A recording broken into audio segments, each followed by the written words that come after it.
Après l'attaque meurtrière du 7 octobre 2023 du Hamas sur Israël, comment passer des larmes à la raison? Une rencontre organisée par le Centre Medem, J-Call et La Paix Maintenant. Nous sommes 10 jours après l'attaque sanglante du Hamas sur les populations civiles près de la bande de Gaza. Plein d'effroi, nous avons peine à comprendre et à croire même ce qui s'est passé. L'obscénité de l'événement, son horreur, sa brutalité fige nos cerveaux, nos pensées sont pleines de rancœur et de colère. Chaque jour, nous suivons les nouvelles. Sans relâche, nous regardons les journaux, les bulletins d'information, les émissions politiques, et les questions demeurent. Que peut-on savoir? Qui doit-on croire? Que doit-on croire?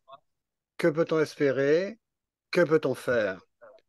Ce soir, on va tenter de répondre, mais ces questions sont difficiles et pire, nous allons en rajouter d'autres certainement. Plus modestement, on va tâcher de fournir quelques pistes, d'éclairer quelques points, d'indiquer les moyens de manifester sa solidarité. Nous allons évoquer le travail concret des militants qui s'obstinent à chercher des solutions à cet effroyable conflit, qui continuent d'allier, suivant la formule, le pessimisme de l'intelligence avec l'optimisme de la volonté, en tentant d'illustrer le titre qu'ont choisi J-Call et La Paix Maintenant pour annoncer cette soirée, c'est-à-dire essayer de passer des larmes à la raison.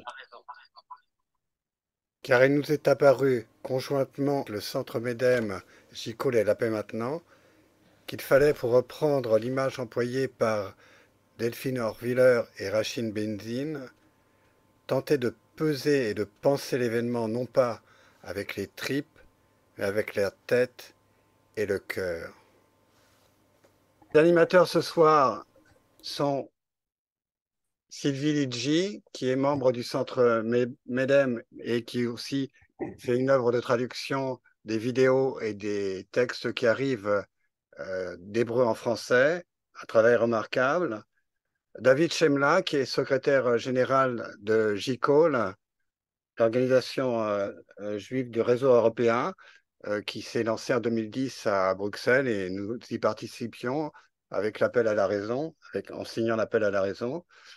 Alain Rosenkir, qui est le président de La Paix Maintenant et qui, avec obstination, tente avec d'autres de mettre au point cette solution à deux États qui semble chaque jour repousser un peu plus loin. C'est une soirée qui nous tient à cœur pour essayer de montrer à la fois notre solidarité et notre envie de faire quelque chose. David Schemblin va commencer à prendre la parole en présentant Marky Levy, qui est membre du kibbutz Zikim de la Shomer Hatzair, qui se trouve à quelques kilomètres de la bande de Gaza et qui apportera son témoignage. Cette soirée sera approximativement divisée en 3 temps. Une introduction de David, le témoignage de Marky Levy. On complétera ensuite sur la situation en Israël avec les dernières informations qu'on peut avoir. Nous tâcherons ensuite de donner quelques informations et quelques faits sur le Hamas, qui est présenté par certains comme un mouvement de résistance et, que nous connaissons sous un autre jour, son poids politique, son emprise sur la bande de Gaza. Enfin, nous donnons quelques pistes sur ce qu'il est possible de faire, notamment en France, comment agir. David, je te passe la parole tout de suite. À toi. Bonsoir. C'est difficile de prendre la parole devant une telle situation. C'est difficile d'analyser, c'est difficile de comprendre, c'est difficile de trouver les mots. Je crois qu'on est tous dans un état de sidération, mais on a besoin quand même de comprendre ce qui s'est passé, pourquoi ça s'est passé, et d'en chercher ensuite les responsabilités. On parlera plus tard de perspective. Aujourd'hui, on ne peut pas imaginer de solution à court terme, en tout cas pour sortir de la situation présente. Le plus urgent déjà, c'est de comprendre ce qui s'est passé et d'essayer de comprendre pourquoi ça s'est passé. J'ai demandé à un ami, Marquis, qui est membre du kibbutz Zikim, qui est tout à fait à côté de Gaza, un des kibbutzim qui a été attaqué, qui se trouve au bord de la mer. C'est un des kibbutzim par lequel passent les infiltrations maritimes, qui pour certaines maintenant sont toutes pratiquement interceptées par la marine israélienne. Je préfère, au lieu que je fasse moi un discours d'ici, je reviendrai après. Ce que je voudrais, avant de parler de ce qui se passe aujourd'hui, que tu reviennes sur les événements eux-mêmes. Ouais. Comment ça s'est passé le samedi 7 octobre pour toi, pour ta famille? Bon, je vais le faire de la manière un peu claire et un peu résumée, disons comme ça. Il faut se rappeler que vendredi soir, c'était le soir de Simchat Torah. Alors, dans pas mal de kibbutzim et en la région en général, il y avait plusieurs fêtes. Entre autres, à Zikim aussi, dans mon kibbutz, il y avait une grande fête. Alors, je commence par ça parce que un de mes fils m'a demandé d'être babysitter avec ma femme de deux de mes petits-fils, un de 1 an et demi et un de 4 ans et demi. Alors, nous étions à la maison vendredi soir avec deux petits-enfants, moi et ma femme, Smadar, quand on a été dormir tranquillement. Et effectivement, à 6h30, ça a commencé les missiles et on a commencé pour la première fois à entendre des tirs de mitraillettes. On n'arrivait pas à comprendre parce que généralement, ce n'est pas la première fois qu'on a ce genre de problème. On était toujours habitué avec des alertes Tseva Adom, et tout d'un coup, commence à tomber des missiles. Et tout d'un coup, on a commencé à entendre des tirs et par téléphone, puisqu'on a un système de communication interne du kibbutz, on a reçu un message qu'il fallait se renfermer dans les chambres de sécurité parce que dans mon kibbutz, comme il est à 3 kilomètres de Gaza, alors on a des chambres de sécurité, des petites chambres de sécurité de 2 mètres et demi sur 2 mètres et demi. Et on nous a dit de nous renfermer dans les chambres et à clé et attendre jusqu'à de nouvelles instructions. Alors imaginez, à partir de 6h30, 7h moins quart, un couple, moi, ma femme et deux petits-enfants, on est enfermés dans cette chambre et on n'a aucune information parce qu'on n'avait pas d'information à part qu'on entendait des tirs et on nous disait qu'il y avait possiblement des Palestiniens qui étaient rentrés dans le kibbutz. Bon, je fais ça, on est resté plus ou moins jusqu'à 10h, 10h30, c'est-à-dire 4 heures dans cette chambre sans savoir exactement ce qui se passait. Et à 10h30, on a reçu un deuxième message qui disait le danger de Palestiniens à Zikim n'y est plus. On peut sortir de la chambre de sécurité, mais rester toujours dans la maison fermée. Plus tard, on a su que mon kibbutz a eu la chance que l'unité de défense, on appelle ça en hébreu, pour ceux qui savent l'hébreu, Kitat Konenut, une espèce de petite unité de défense, était arrivée à tuer 8 Palestiniens qui avaient essayé de rentrer dans le kibbutz. Et après, pendant toute la journée, on a eu des missiles.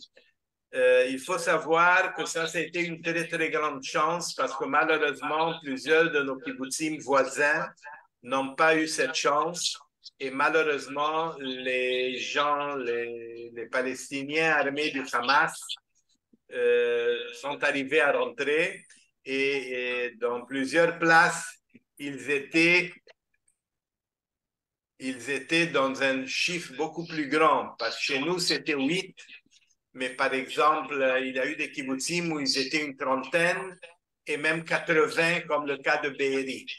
Et voilà, et là, réellement, ça a été un désastre. Alors, grâce à ça, nous, on a pu résister à cette attaque et on a dû supporter pendant tout le samedi et dimanche des missiles chaque demi-heure qui tombaient à Zikim ou des fois des missiles qui allaient vers Ashkelon parce que nous sommes assez proches d'Ashkelon. et que les missiles les antimissiles qu'on a les détruisaient en l'air et alors des morceaux du missile tombaient plusieurs fois sur Zikim. Ça a été la situation de mon kibbutz pendant les 2 premières journées. Après, il y a eu une décision qu'il fallait quitter Zikim. Toutes les personnes qui n'étaient pas nécessaires pour le quotidien devaient quitter et 80% de mon kibbutz ont quitté Zikim pour aller se réfugier dans 2 autres kibbutzim, un qui se trouve à côté de Césarée, Sdot Yam, et un autre kibbutz qui se trouve à côté de Jérusalem, Ma'aleh HaChamisha. Au kibbutz Zikim sont restés une vingtaine de personnes et une division de l'armée. Je vais donner un exemple. Hier, par exemple, je suis retourné de la place où je suis à Zikim parce que je devais chercher des médicaments et des habits parce que quand on est sorti le 2e jour, on ne s'est pas préparé à tel point. Alors, je suis rentré à Zikim, je pensais que j'étais dans une base militaire, à tel point que dans la porte de Zikim, on m'a demandé de me d'identifier parce que sinon, je ne pouvais pas rentrer. Alors, c'était la première fois dans ma vie que pour rentrer chez moi, je devais montrer ma carte d'identité. Ça, c'est la situation que vivent tous les kibbutzim de ce qu'on appelle la ceinture de Gaza. Il y a 4 ou 5 kibbutzim que plus de 20% de ses membres ont été tués et un petit nombre aussi se trouve en ce moment à Gaza. Des kibbutzim comme Be'eri, Niroz, Kfar Aza, ce sont des kibbutzim que je ne sais pas ce qui va s'arriver dans le futur. Hier, j'ai parlé avec un membre de Niroz qui est un très bon ami à moi et je lui ai demandé, Shlomo, qu'est-ce qui se passe? Et il m'a dit, Niroz, tu peux l'effacer. En hébreu, Niroz Machut, Niroz effacé. C'est horrible, je n'ai pas d'autre mot à dire, parce que je ne sais pas ce qui va se passer quand on va finir cette opération ou cette guerre, je ne sais pas, ce programme, je ne sais même pas comment l'appeler. Mon sentiment est d'une grande préoccupation sur le futur de cette région, sur le futur de mon kibbutz. Malgré que mon kibbutz, comme j'ai dit, il a été sauvé grâce à l'unité de défense. Mais je peux dire que plusieurs couples jeunes se demandent s'il y a un futur à vivre dans la ceinture de Gaza à 3-4 kilomètres de la frontière. Est-ce qu'on peut confier à l'armée, au service de sécurité, à la politique qui a interprété très mal ce qu'on voyait, parce qu'on voyait ce qui se passait les 2-3 dernières semaines, mais ils ont considéré que ce n'était pas sérieux, que le Hamas s'intéressait de l'argent du Qatar et que les ouvriers palestiniens puissent venir travailler en Israël. Et bon, on est retourné un peu à ce qui s'était passé en 1973 avec la guerre de Yom Kippour, où il y avait tous les données sur le terrain, mais l'interprétation a été différente. En ce moment, moi, je me sens comme un réfugié. En hébreu, on dit un palit, parce que je me trouve en dehors de ma maison, je ne sais pas quand je pourrai retourner. Et je dois reconnaître, je ne fais pas tellement grande confiance à ce que les hommes politiques, malgré que les hommes de l'armée ont déjà pris la responsabilité de cette négligence. Mais malheureusement, les hommes politiques encore continuent à éviter le mot responsabilité, surtout le Premier ministre. Alors, voilà, ça c'est la situation. On a devant nous, malheureusement, un groupe barbare, je n'ai pas un autre mot pour le dire.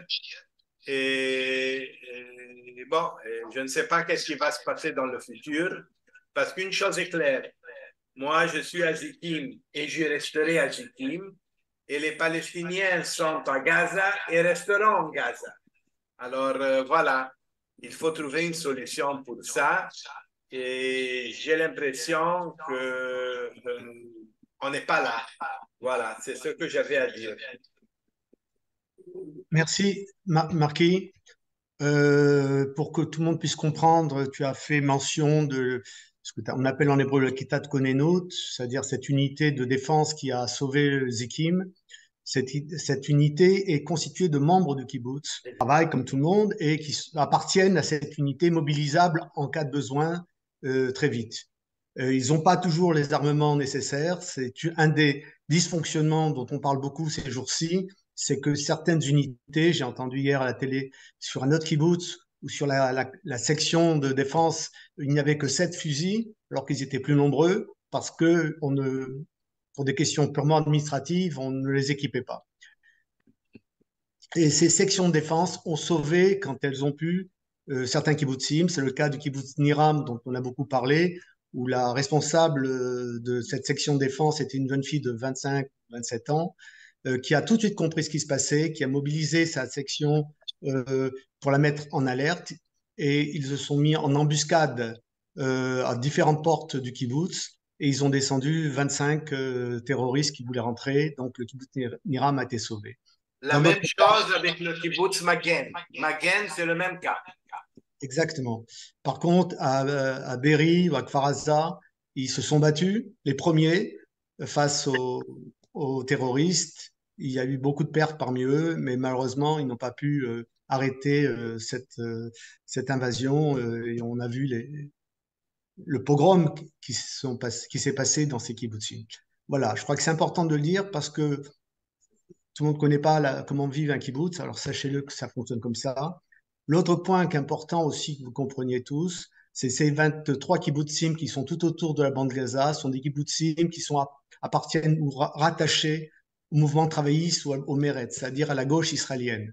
C'est là où vous trouvez les militants qui se battent pour beaucoup d'entre eux pour la paix, pour une relation aussi avec leurs voisins. Parmi les otages actuellement, je sais qu'il y a un homme, un adulte âgé, qui appartient à une association qui s'appelle Achlama, Derech l'Achlama, ce qui veut dire comment soigner les gens, et son travail dans cette association, c'est de prendre des enfants palestiniens de Gaza qui ont besoin de soins en Israël, d'aller les chercher au point de contrôle d'Erez, qui est le point de passage, de les amener dans les hôpitaux israéliens, de faire en sorte qu'ils reçoivent les soins et de les ramener. Cet homme aujourd'hui est otage à Gaza. Il y a un autre cas d'une femme militante aussi d'une association pour la paix très connue.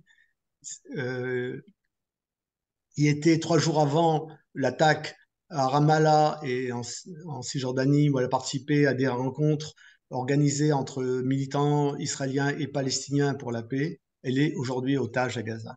Voilà, c'est cette population que certains qualifiaient de traîtres dans le gouvernement au pouvoir ces derniers mois, d'anarchistes, de traîtres, parce qu'ils remettaient en cause les projets de réforme juridique. Ce sont eux qui ont défendu le pays et c'est important de le dire. Voilà, ça c'est pour le contexte. Alors, la question qu'on se pose tous, c'est comment un tel dysfonctionnement a pu se produire.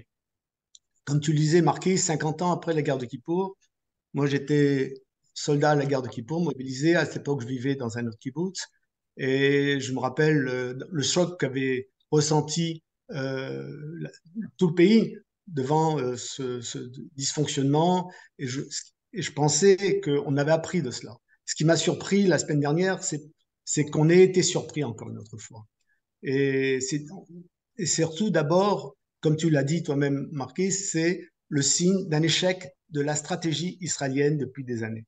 L'échec de ce gouvernement Netanyahou qui est au pouvoir, à part les 8 mois du gouvernement Bennett-Lapid, qui est au pouvoir depuis 15 ans, qui a mis en place cette stratégie de dire avec le Hamas, on fait une paix économique, c'est-à-dire qu'on laisse passer les valises de dollars qui viennent du Qatar, 30 millions je crois par mois, c'est ça, 30 millions par mois de dollars, pour payer le Qatar, pour payer le Hamas, ses fonctionnaires et ses soldats. Ce sont des soldats, c'est une armée, hein, c'est pas.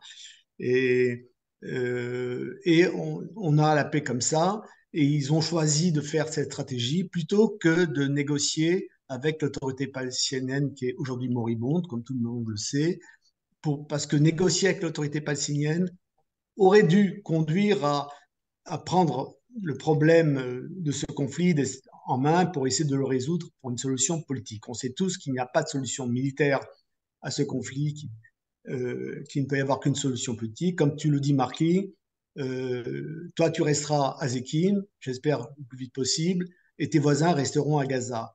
Il y a deux choses qui ne changeront pas, c'est la géographie et la démographie. La géographie, on a vu la carte, tout à l'heure Léo a montré où se trouvait Gaza par rapport à toutes ces kibbutzim du coin. Et la démographie, vous savez tous qu'il y a à peu près 2,5 millions d'habitants à Gaza et que voisins d'Israël, ils ne disparaîtront pas. Donc, il faut trouver une solution politique parce qu'il n'y a pas d'autre solution militaire. Mais aujourd'hui, ce n'est pas le moment d'en parler. Il faudrait la voir. On va en parler tout à l'heure certainement par d'autres personnes. Mais il faut déjà essayer de comprendre pourquoi les choses se sont passées ainsi. Donc, d'abord, échec de la stratégie qui a consisté à penser qu'en mettant une barrière de sécurité qui a coûté des millions de dollars et de shkalim. Enfin, le principe de cette barrière, après la guerre de 2014, rappelez-vous, 2014, c'était le fameux tunnel qu'utilisaient les terroristes pour passer en Israël. En 2014, l'armée israélienne a trouvé un peu plus d'une trentaine de tunnels qu'elle a détruits. Et on pensait, pour éviter les prochains tunnels, de faire cette barrière avec, en dessous de la barrière, une barrière souterraine de plusieurs mètres de profondeur en béton. Comme ça empêchait le passage de nouveaux tunnels. Et on mettait des caméras sur la barrière externe pour voir ce qui se passait.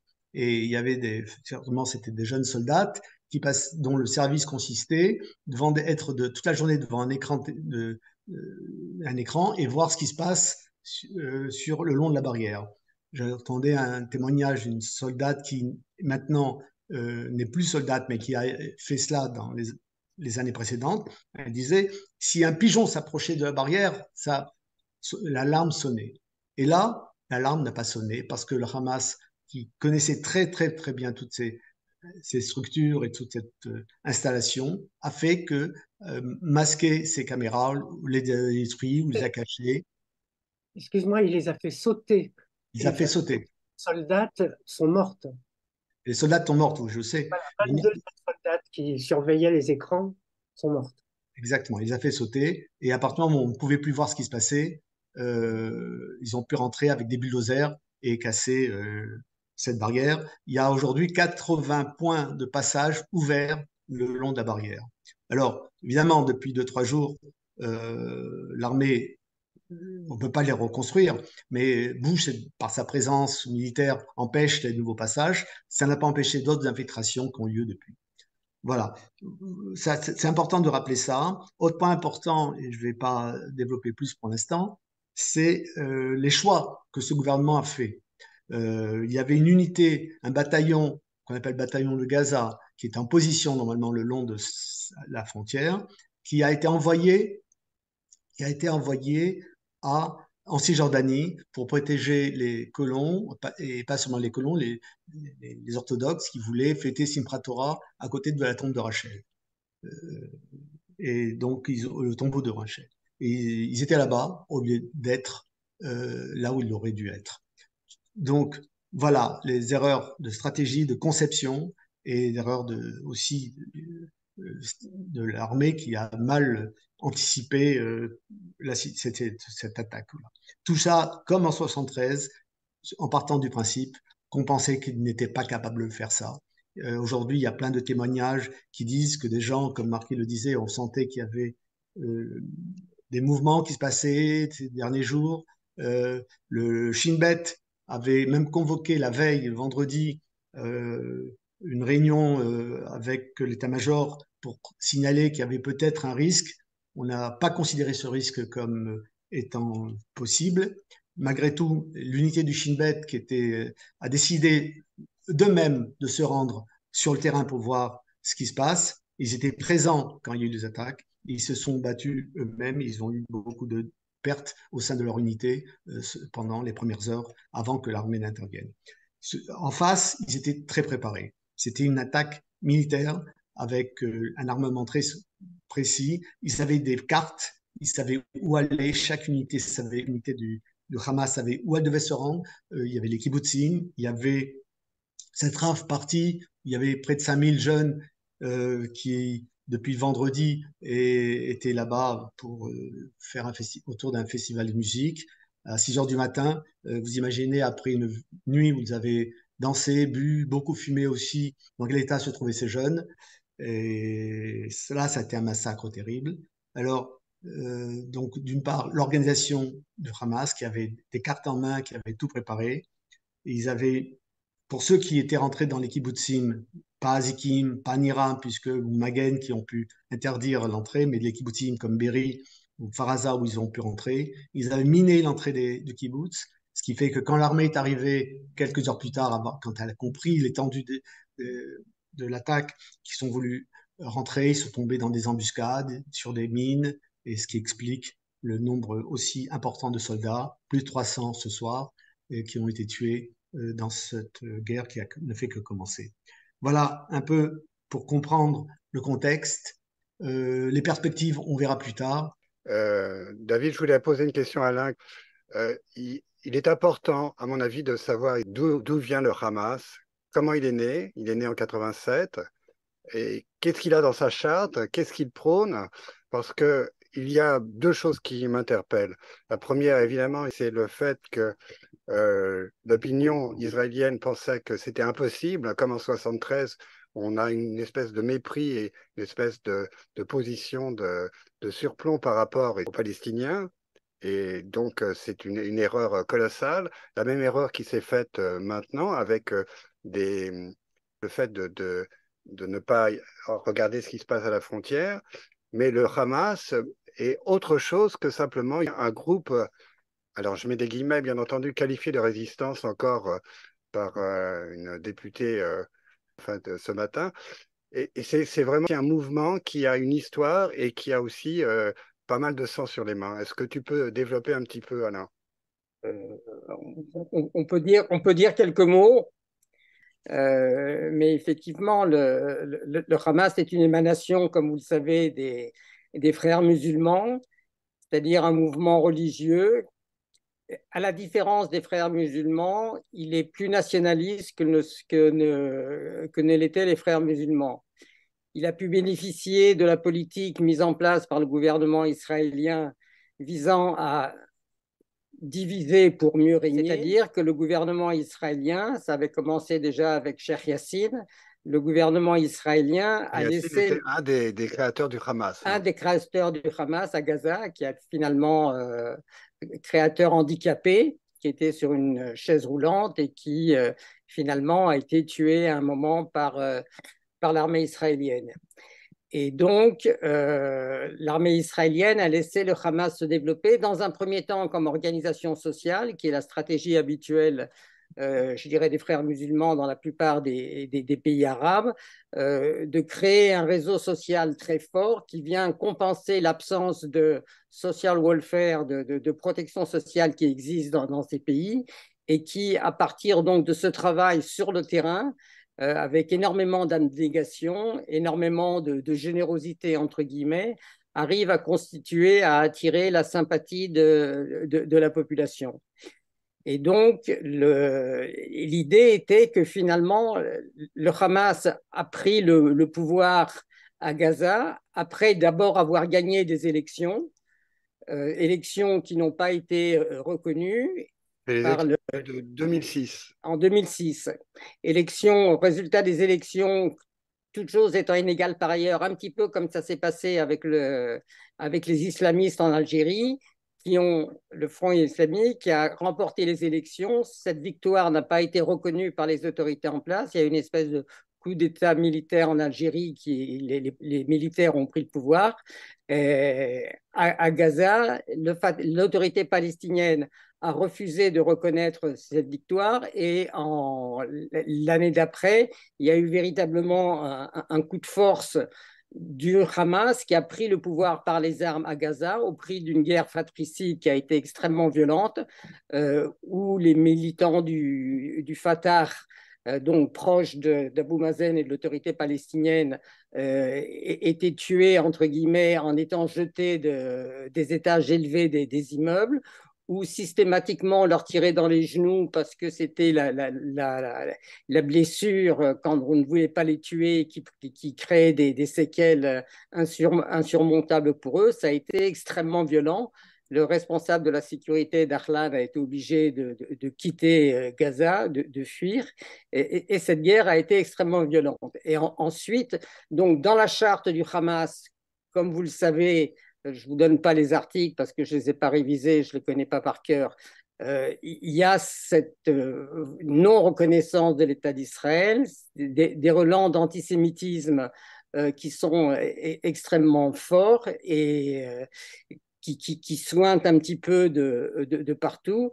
En 2017, il y a eu une révision, mais à la différence de la charte de l'OLP, cette révision n'a pas rendu la charte du Hamas caduque.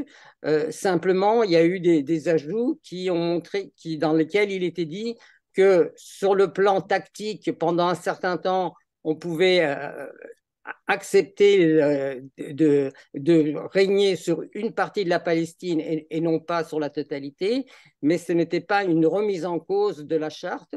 Cet adoucissement, entre guillemets, n'a jamais impliqué la modification officielle de la charte. Et la politique qui a été menée a été donc, puisqu'il s'agissait d'affaiblir l'autorité palestinienne, pratiquement tous les acquis que le gouvernement israélien attribuait, il le laissait au Hamas. Par exemple, s'agissant de la libération de prisonniers, les avancées qui se faisaient, c'était dans le cadre de négociations avec le Hamas. C'est le Hamas qui arrivait à obtenir la libération, l'échange de prisonniers, et c'était donc eux qui pouvaient s'enorgueillir de ces victoires et qui avaient un prestige important au sein de la population, alors que l'autorité palestinienne était, on l'a considérée uniquement dans le cadre de la coopération militaire. Pour le reste, il y avait un mépris qui s'est traduit par cette dernière appellation d'Abou Mazen, par un des responsables israéliens qui était le maire de Ramallah et non plus le président de l'autorité palestinienne. Et donc, l'idéologie dominante qui fait que même lorsqu'il y a eu cette réunion d'urgence des services de sécurité dans la nuit de jeudi à vendredi, à deux reprises, pendant la nuit, pas le cabinet d'urgence, mais les responsables sécuritaires se sont réunis. Ils n'ont pas cru à ce que le Hamas aurait cette volonté de déclencher une guerre, parce qu'ils étaient persuadés que ce qui les intéressait, c'était finalement de s'enraciner dans la bande de Gaza, qu'on les laisse tranquilles, qu'ils reçoivent leur argent. De temps en temps, ils faisaient une opération un peu de force pour montrer qu'ils étaient là, mais cette volonté de déclencher une opération de grande envergure, ce n'était pas dans l'idéologie ce n'était pas dans les objectifs du Hamas. Alors effectivement, c'était peut-être vrai. Maintenant, on sait qu'il y a une dimension, et terminerai là, régionale, parce que le Hamas dépend aussi, entre autres sur le plan financier, du Qatar, certes, mais il y a aussi un soutien de l'Iran, une coopération avec le Hezbollah.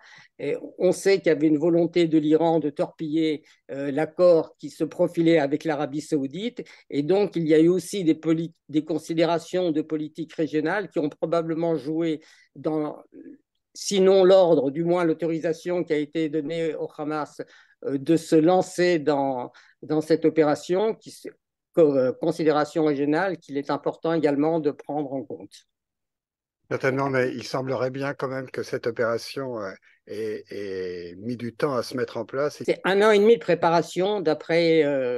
et c'est là encore une faille des services de renseignement israéliens de ne pas avoir vu aucune manifestation possible de ce fourmillement et de cette préparation à la guerre. Il y a une phrase qui résume bien ça. On a beau avoir de très bons appareils d'optique, quand on ne veut pas voir, quelle que soit la qualité des lunettes, on ne verra pas. Voilà, je voudrais rajouter un mot. Là, j'ai vu dans le monde ici une interprétation un communiqué de presse de l'agence Wafa qui est l'agence officielle palestinienne de Mahmoud Abbas, qui disait: les politiques et les réactions du Hamas ne représentent pas le peuple palestinien et l'Organisation de libération de la Palestine est la seule représentante légitime du peuple palestinien. Ça revient en écho avec ce que David disait, jouer le Hamas pour affaiblir le Fatah, c'était une tactique diabolique. Il y a une question qui a été posée sur la fiabilité des renseignements qu'on obtient d'Israël. Je voudrais poser une question à Sylvie. Sylvie, tu fais partie des traductrices qui reçoivent plein d'informations du canal israélien. Est-ce que tu peux dire comment ces travaux arrivent? Sont les bénévoles qui s'en occupent? Oui, alors tu fais bien de dire traductrice parce que je ne sais pas pourquoi, mais la très grande majorité des traducteurs sont des traductrices. Euh, il y a encore un groupe qui s'est créé, qui a été créé il y a avant-hier, hein. Tout de suite, il y avait 100 personnes, un groupe en français, hein. Moi, je ne traduis que dans ma langue maternelle, à savoir le français. Dans ce groupe donc d'une centaine de personnes, je ne sais plus 97, il y a essentiellement des Israéliens. On le reconnaît au numéro de téléphone sur WhatsApp, mais il y a aussi des Français et ça s'organise. Ce groupe-là, par exemple, est dédié, se dédie à la traduction des témoignages des horreurs qui ont été perpétrées en début, enfin voilà. Donc eux, et ensuite, il faut diffuser le plus largement possible mondialement ces vidéos. Alors j'ai échangé tout à l'heure avec une traductrice et une collègue de notre collectif à Paris euh, pour voir comment on allait faire. Il y a des gens en Suisse, il y a des gens en Belgique, il y a des gens au Canada qui parlent le français et comment diffuser un maximum de l'information et des témoignages. Les témoignages, d'ailleurs, en fait, moi personnellement, j'en ai envoyé un certain nombre à des journalistes. Ma liste n'est pas très étoffée, pas suffisamment, mais en tous les cas, voilà.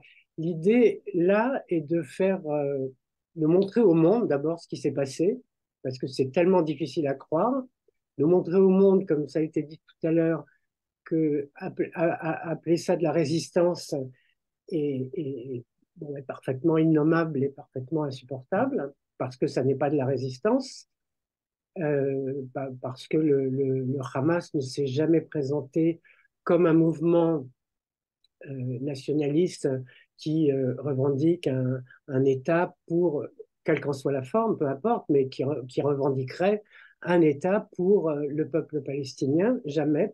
Le Hamas n'a jamais fait ça. Et voilà. Donc, les canaux. Donc, voilà, et je suis dans d'autres groupes aussi de traduction.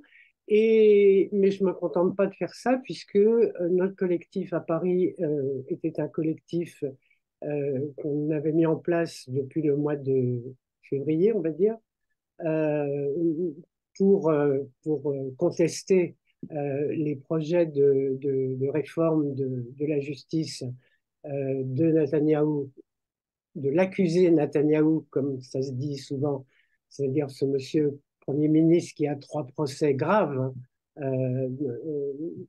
qu'il essaye de fuir, et c'est la raison pour laquelle il a nommé tous ses camarades d'extrême droite, messianistes, suprémacistes, etc., dans son gouvernement, qui y sont toujours. Il faut rappeler que ces gens-là les ministres actuels, pour la plupart, n'ont pas fait l'armée, donc sont parfaitement incapables de réagir convenablement dans des situations pareilles. Voilà, donc il y a beaucoup d'informations qui arrivent. Moi, je traduis donc des textes. Je voudrais vous faire une petite référence et mettre une note un petit peu positive, un petit peu. Dans ce qui a été dit, c'est une vidéo justement qui n'a pas été traduite en français, mais j'ai un petit peu repris ce que disait Amit Dror, qui est leader des frères d'armes,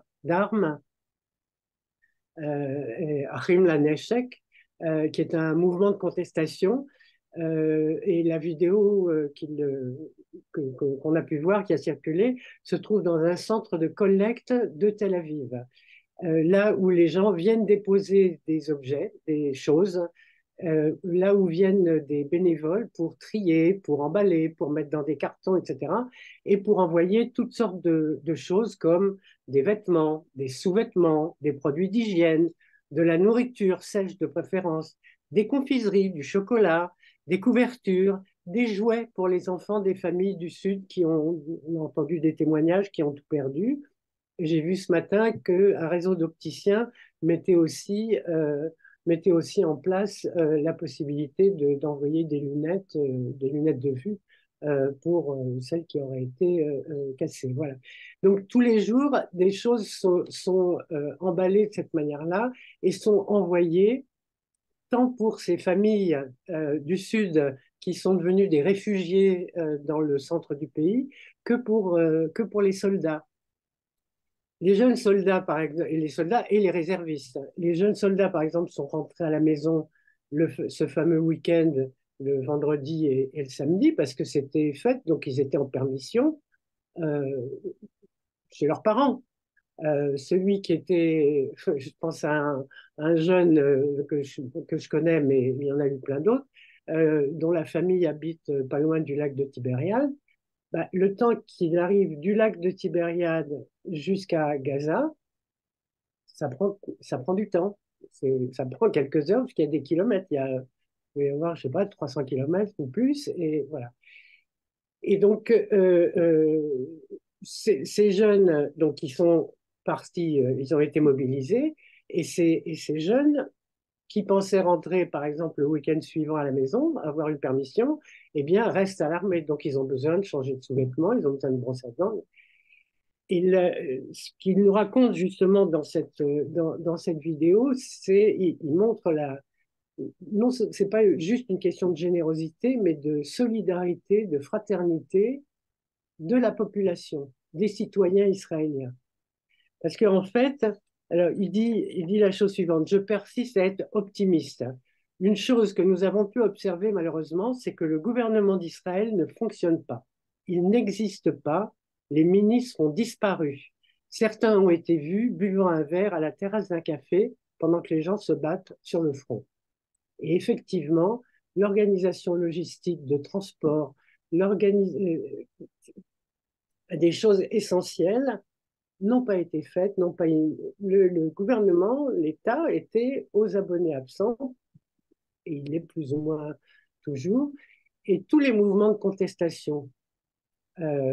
Chikma Bressler, si vous avez entendu parler d'elle, qui est une des leaders, les frères d'armes, je viens de faire référence, tous les mouvements de contestation, en fait, se sont reconvertis, mais immédiatement, reconvertis en utilisant leur capacité d'infrastructure, leur capacité de communication pour mettre en place tout ce que l'État n'a pas fait, voilà, c'est-à-dire donc envoyer de la nourriture, des vêtements, etc., aux réservistes, aux soldats, aux familles, et bien d'autres choses.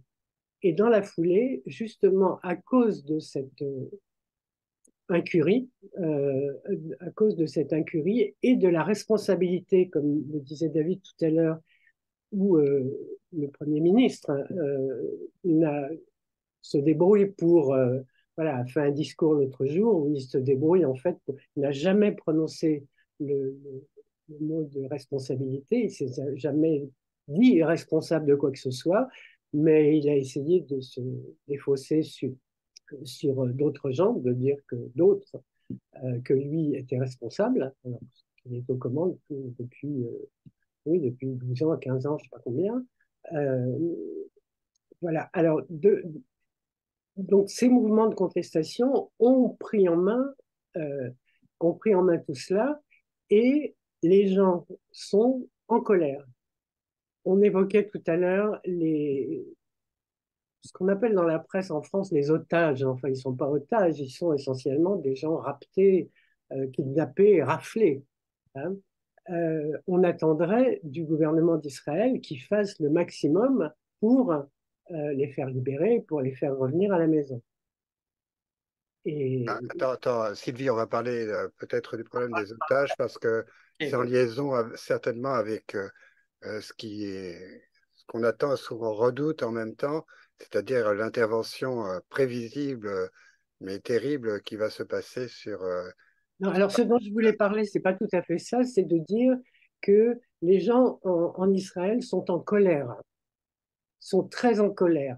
On a publié sur notre page Facebook un texte d'un ancien ministre de la Justice, donc c'est un texte assez long et qui explique des choses comme un ancien ministre peut les expliquer. Et puis, j'ai traduit aussi une petite vidéo d'un chauffeur de taxi. Et le chauffeur de taxi explique, moi, je suis Likoud depuis toujours, j'ai grandi sur les genoux de Menachem Begin, et voilà ce qui se passe aujourd'hui. Le ministre du Logement, Goldknopf, le ministre du Logement n'a même pas été capable alors qu'il a des logements à Jérusalem, d'en proposer ne serait-ce qu'un seul à toutes ces familles de Jderot et d'ailleurs. C'est fini, on n'en veut plus, on veut qu'il s'en aille. Abaïta, l'echo abaïta, c'est-à-dire, en français, on pourrait traduire ça par dégage. On ne veut plus de lui comme Premier ministre. Voilà deux profils, mais ils sont loin d'être les seuls et je voulais les signaler pour montrer que c'est toute l'échelle sociale, c'est-à-dire qu'un ancien ministre, aussi bien qu'un chauffeur de taxi et bien d'autres sont très, très en colère. Voilà. Et puis, comment on peut prendre connaissance de ces traductions? Alors, notre Comment collectif, rejoindre le groupe? alors, notre collectif a une page Facebook. Notre collectif s'appelle Défendre la démocratie israélienne. Nous avons une page Facebook et on publie sur Facebook. Nous avons un groupe WhatsApp que nous appelons le groupe silencieux, c'est-à-dire que c'est un groupe dans lequel on donne des informations et dans lequel on met des vidéos et des choses comme ça. Et il y a d'autres groupes WhatsApp donc, qui sont franco-israéliens, c'est-à-dire où on parle un peu les deux langues, et qui sont plus des groupes de discussion, mais dans lesquels aussi il y a des informations de ce genre-là. Voilà. On les mettra sur les différents sites. Je voudrais revenir, avant de te donner la parole, David, il y a une question qui a été posée, c'est si les Palestiniens ne soutiennent pas le Hamas, comment se fait-il qu'on ne les voit pas? Donc, je sais qu'il y a des éléments de réponse tout à fait pertinents à ça.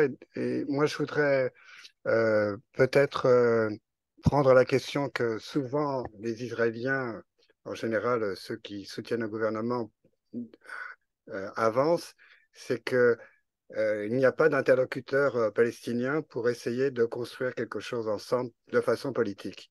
Est-ce que l'un de vous deux peut répondre à cette question-là, notamment évoquer les casseroles de Mahmoud Abbas parce qu'il en a aussi, et puis le Marwan Barghouti qui est en prison et qui aurait pu être un interlocuteur. D'ailleurs, Yossi Bellin qui était des accords de Genève. Et on avait déjà ici suggéré la possibilité. Si tu permets, Léo, avant de répondre à ta question, je voudrais juste compléter par rapport à ce que vient de dire Sylvie, quelques informations. D'abord, Sylvie a parlé d'un film dont elle a traduit des frères de les frères des armes, qui s'est mobilisé pour organiser cette collecte. Ce film se trouve sous-titré en anglais sur le site de J-Call. Vous avez un onglet qui s'appelle J-Call TV. Je l'ai mis en ligne sur J-Call TV. Bon, ça c'est un point d'information. Deuxièmement, sur les ministres et les dysfonctionnements. Les ministres, comme tout le gouvernement, étaient aux abonnés absents pendant toute la semaine. Il a fallu attendre 4 ou 5 jours pour que certains ministres aillent sur le terrain dans le sud. Et il y a eu des tas de vidéos où on voyait certains des ministres, parmi les, il n'y en a pas eu tellement, il y en a eu 2 ou 3. Miri Regev, ministre des Transports, femme très connue, arrivant à un hôpital, ou se faire jeter par les gens qui étaient dans l'hôpital. quelqu'un lui a envoyé un verre de café même sur la figure, pars d'ici, vous êtes responsable, on ne veut pas vous voir. À l'hôpital Asaf Haforeh, dans la ville de Beryakov, près de Tel Aviv, la ministre de l'Environnement israélienne, Idit Silman, est prise à partie par une citoyenne. Un médecin de l'hôpital l'interpelle à son tour et l'oblige à quitter les lieux. Le ministre de l'économie, Nir Barkat, a lui aussi été interpellé par des citoyens lors d'une visite dans l'hôpital Sheba à Tel HaShomer. Un citoyen lui a par exemple intimé de demander pardon aux Israéliens et de démissionner. Il y a eu comme ça 2, 3 cas de figure qui montrent bien cette colère. Et en plus, il faut savoir que cette population du Sud, à part les kibbutzim, dont on parlait tout à l'heure, qui sont des gens plutôt de gauche, mais cette population du Sud constitue l'électorat du Likoud. Quand on voit les élections, le Likoud est toujours majoritaire dans toutes ces villes du Sud, Ashkelon, Ashdod, Sderot, etc. Donc là, ça ne veut pas dire que demain les élections donneront un autre résultat, on verra. Mais en tout cas, cette colère est très forte. Et l'autre point que je voulais ajouter, parce que on n'a pas parlé assez des actes de bravoure de la population. Des témoignages, Sylvie disait qu'elle va en traduire, ou certains sont déjà traduits. Aujourd'hui, au journal télé israélien, chaque soir, il y a des histoires très, très dures à entendre, mais en même temps des histoires de bravoure. Une, notamment, on n'en parle pas assez, des Bédouins. Des Bédouins qui vivent pour beaucoup dans le Negev, vous le savez. D'abord, ils ont subi eux-mêmes des attaques de missiles, enfin de roquettes qui ont tué des gens dans leur village. Il faut dire qu'ils n'ont pas les abris dans leur village qu'ont les Israéliens juifs dans leur ville ou leur kibbutzim, d'une part. Et d'autre part, les Bédouins font partie aussi d'unités dans l'armée. On appelle ça les gachachim en hébreu, c'est-à-dire ce sont des unités qui généralement sont utilisées pour faire ce qu'on appelle les éclaireurs, si vous voulez, voilà. Et je voyais un témoignage hier à la télé où cette unité s'est battue et a sauvé comme ça pas mal de monde. Et ce sont je crois que c'était à Sderot ou une autre ville du Sud. Un autre témoignage d'un infirmier arabe de 23 ans qui faisait partie de l'encadrement de la Rav Party. Et quand il y a eu des blessés, il a soigné les gens, il est resté sur place, il a été tué par le genre de Hamas. Vous voyez, donc, vous montrez quand même qu'aujourd'hui, on aurait pu craindre que la population arabe du pays, dans ce contexte-là, se mobilise, comme il y a eu il y a 2-3 ans des manifestations, rappelez-vous, dans les villes mixtes judéo-arabes. Là, c'est pas du tout le cas. Ce qui ne veut pas dire qu'ils ne soutiennent pas le Hamas. Je ne sais pas, ça dépend des cas, ça dépend des villes. Il y a certainement dans certaines villes des sympathisants du Hamas, mais en Israël, en tout cas, ça ne se manifeste pas. Par contre, en Cisjordanie, on dit toujours que s'il y avait des sondages en Cisjordanie aujourd'hui, le Hamas serait gagnant, pas le Fatah. Et on dit que symétriquement, s'il y avait des possibilités de faire des sondages ou des élections à Gaza, ça serait le Fatah qui serait gagnant et pas le Hamas. Qu'est-ce que ça veut dire? Ça veut dire que dans les deux cas de figure, c'est une population qui est gérée, dirigée par des forces politiques corrompues qui profitent de ce système. Et les leaders du Hamas, vous ne les trouvez pas à Gaza, vous les trouvez dans les palaces du Qatar. Et c'est depuis le Qatar qu'il organise, les leaders politiques, organise la vie à Gaza. Quant au Fatah, à cause, et là je pense qu'il faut le noter, la responsabilité de la politique israélienne pratiquement depuis les accords d'Oslo, ça fait déjà près de 30 ans, le Fatah n'a jamais pu présenter un quelconque acquis à sa population de toutes les phases de négociation qui ont eu lieu depuis une trentaine d'années. La dernière négociation importante qui est arrivée quand même à un niveau de ce qu'on en sait en tout cas, non pas d'accord, mais c'est arrivé à la possibilité de trouver un accord, c'était avec Ehud Olmert et Mahmoud Abbas en 2008, si ma mémoire est exacte. Et c'est à ce moment-là que Ehud Olmert, qui avait des ennuis avec la justice lui aussi, mais lui a assumé, c'est la différence de Netanyahou, il a été destitué, il a perdu le pouvoir et il a été même emprisonné pour une histoire de corruption qui le concernait lui personnellement sur une affaire immobilière à Jérusalem. Mais depuis cette négociation de 2008, Netanyahou est constamment au pouvoir depuis 15 ans. Pendant les 8 mois du gouvernement Bennett-Lapid, il y a eu quand même, Gantz était ministre de la Défense, quand même un certain nombre d'initiatives qu'il avait prises pour essayer de réhabiliter un peu l'autorité palestinienne, de permettre d'avoir plus de permis de travail, etc. Mais n'ont pas eu le courage d'avoir une politique plus inventive. Et par contre, à Gaza, par contre, la situation, elle est ce qu'elle est jusqu'à aujourd'hui.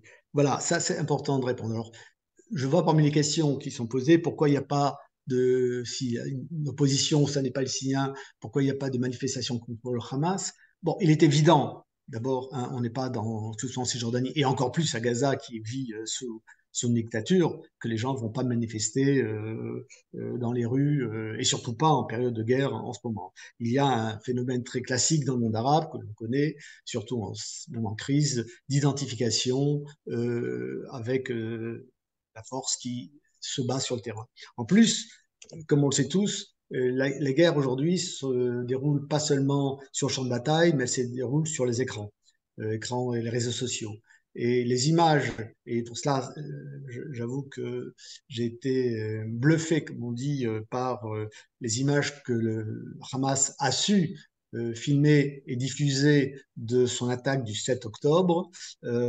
Ça me fait penser à ce qu'on voit en Ukraine aujourd'hui, quand on voit ces soldats qui ont des GoPros sur la tête et qui voit les combats dans les tranchées en Ukraine. Ben, c'était le même cas là à Gaza.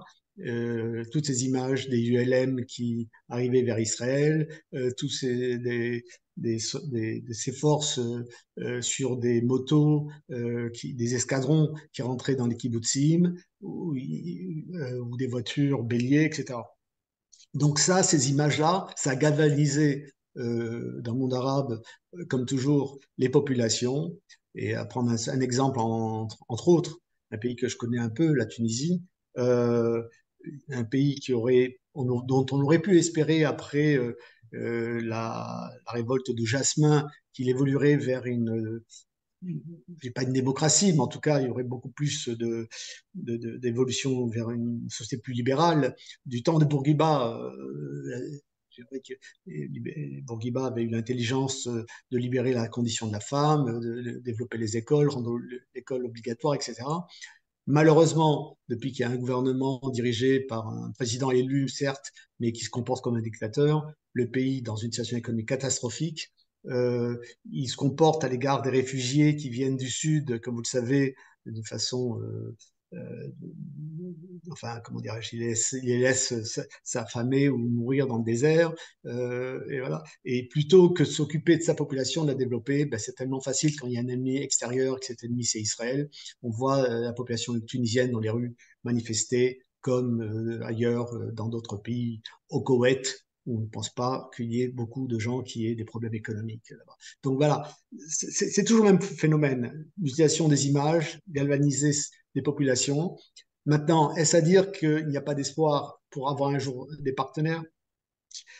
Au moment, c'est ça qui est aussi, il faut se rappeler, il faut essayer de garder la raison parfois, il faut se rappeler que quand il y a eu, je prends l'exemple de la guerre de 73, une guerre très très dure entre l'Égypte et Israël, le soir du cessez-le-feu, ce qu'on attendait tous, c'est quand ça allait reprendre. Parce qu'on était dans une situation où il n'y a aucune perspective. Et Sadat, qui était un grand homme politique, lui n'avait pas enclenché cette guerre pour détruire Israël à l'époque, mais pour débloquer la situation politique, parce que l'époque Golda Meir avait refusé toutes ces initiatives dans l'année précédente, de 1972 notamment, pour rendre le Sinaï en échange d'un accord. Et bon, 3 ans après cette guerre, ça date en 77, 4 ans après, il se rend à Jérusalem et vous connaissez la suite. Donc, on peut espérer, mais pour cela, ça demande beaucoup d'imagination et beaucoup de conditions pour imaginer comment ça pourrait évoluer. Mais je veux quand même avoir en tête cet exemple. Oui, mais les choses ont évolué avec l'Égypte, non seulement parce qu'il y a eu l'intelligence d'un homme, mais aussi parce qu'il y a eu des ouvertures politiques qui ont été faites. Il faut bien voir que aussi ce qui se passe à Gaza et également dans les territoires, et je serai très bref pour laisser les gens poser des questions, c'est pas simplement parce qu'il y a un pouvoir tyrannique, c'est aussi parce que la population n'a aucune perspective politique. Croire qu'il puisse y avoir une solution économique, qu'on puisse acheter les Palestiniens en leur donnant des permis de travail et qui se contenteront de ça, c'est quelque part avoir une considération plus que minimale de l'autre.